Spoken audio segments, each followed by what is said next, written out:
Goeiemiddag, dis Ina met resepte vir die lewe. Ons resepie van vandag kom uit 2 Konings 14. En dis sommer net so 'n kort stukkietjie geskiedenis waarna ek wil hê ons moet kyk. Koning Joas kom by Elisa aan waar hy op sy sterfbed lê. En dan praat hulle oor die oorlog en Elisa sê vir hom skiet 'n pyl. Hy skiet 'n pyl en alles is baie mooi, maar dan sê hy vir hom in vers 18, vat nou die ander pyle en slaan teen die grond. Die koning het hulle opgetel, 3 keer geslaan en toe opgehou. Maar die man van God het baie kwaad geword vir hom.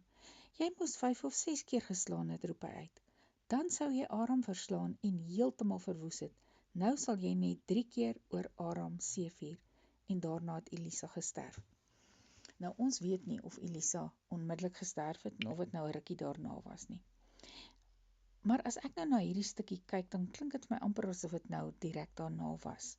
Maar wat die interessantheid is dat Elisa sê vir hom, jy moes 4 of 5 keer geslaan het, dan sou jy Aram verslaan het. En ek kan net dink, as dit nou ek was wat daar gestaan het, sou ek vir Elisa gesê het, nou kom het jy nie gesê ek moet 4 of 5 keer slaan nie. Ek sou 10 keer geslaan het, jy net vir my gesê het. Maar die woorde wat daar uitstaan is, jy moes, dan sou jy.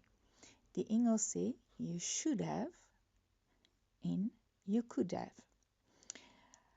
En ek het baie oor hierdie 2 sinsnedetjies gedink.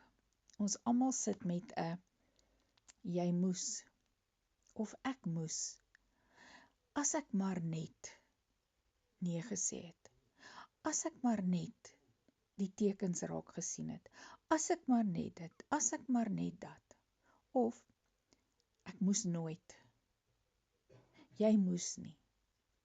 Ek moes nooit daardie laaste drankie gedrink het nie. Ek moes nooit daardie e-pos oopgemaak het nie. Ek moes nooit daai WhatsApp geantwoord het nie. Ons sit almal met 'n klomp ek moes of ek moes nie. En dan sit ons met hierdie ding van, want as ek nie of as ek het, dan sou ek. En ons kan vir ewig daaroor praat. En ons loop met hierdie bagasie van hierdie jy moes of jy moes nie, of ek moes nie. Jesus Christus het aan die kruis gesterf. Hy is Yeshua HaMashiach, die Messias, wat gesterf het, wat reeds aan die kruis jou moese en jou moes nies op hom geneem het. Hy het reeds toe, het hy alles in jou lewe, wat verkeerd kon gaan, het hy in homself opgeneem. Hy wil net hê jy moet by hom gaan sit. En hierdie pyn wat jy jouself aandoen rondom hierdie ek moes en ek moes nie, dat jy bevryding daarvan sal kry, bevryding van jou pyn. En as jy dalk nou die een is wat gedurig vir iemand anders te sê, jy moes nie, of as jy maar net, dan moet jy dalk 'n bietjie gaan stil sit en dink, oor hoeveel pyn jy dalk daardie persoon veroorsaak. Gaan sit by die kruis en kry bevryding van hierdie ding. Vergewe, dis wat dit is.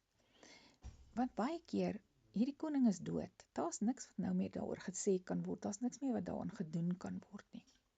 Maar 2 verse verder lees ons van iemand wat 'n tweede kans gekry het. In vers 21, een keer was 'n klompie Israeliete besig om 'n man te begrawe, toe hulle so 'n bende plunderaars opmerk. Hulle gooi toe die liggaam gou in Elisa se graf, maar net toe die liggaam Elisa se bene raak, het die dooie man herlewe en regop gestaan. Partykeer kry ons 'n tweede kans. Kan daar weer lewe kom, waar ons droog gemaak het, waar ons 'n ek moes nie gehad het, of 'n ek moes nie. Dalk het jy 'n tweede kans, of dalk kan jy vir iemand 'n tweede kans bied. Hierdie les van vandag, hierdie resep van vandag sê, daar is lewe, daar is vergifnis, as ek 'n verkeerde besluit geneem het.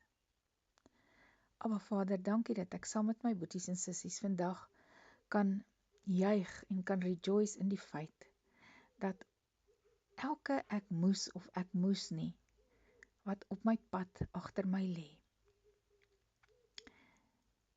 kan ek na die kruis toe neem. Daar's nie een wat swaarder weeg as die genade nie. Dankie dat U vryheid bring, dankie dat U herstel bring, dankie dat daar tweede kanse is. Ons loof U daarvoor. Amen.